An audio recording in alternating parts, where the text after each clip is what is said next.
Right. Next question.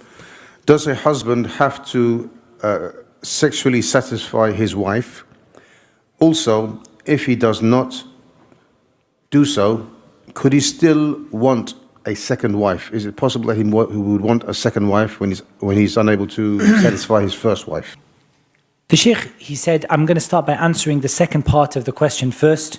He said if a man is unable to fulfill the rights of his wife in general, then it doesn't make sense either logically or Islamically that he would go and marry another wife if he's unable to fulfill the needs of his first wife. It doesn't make sense Islamically and it doesn't make sense logically. And the Shaykh said, I apologize for answering the second part of the question first.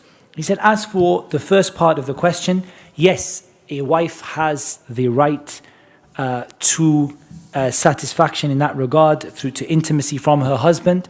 The Shaykh said that is because the purpose of marriage is to achieve chastity or to safeguard the private parts of the husband and the wife. And the Shaykh, he gave the ayah, they are a clothing for you, the women are a clothing for the men, and the men are likewise for the women.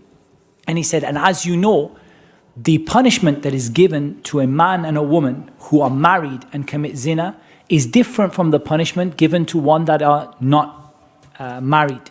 And so the Shaykh said, if the purpose behind the marriage, one of the major purposes is that each one satisfies the other, then this is one of the rights. And the Shaykh said, that is why when a man is away from his wife, or they're not intimate with one another for a long period of time, there are certain rulings in regard to that.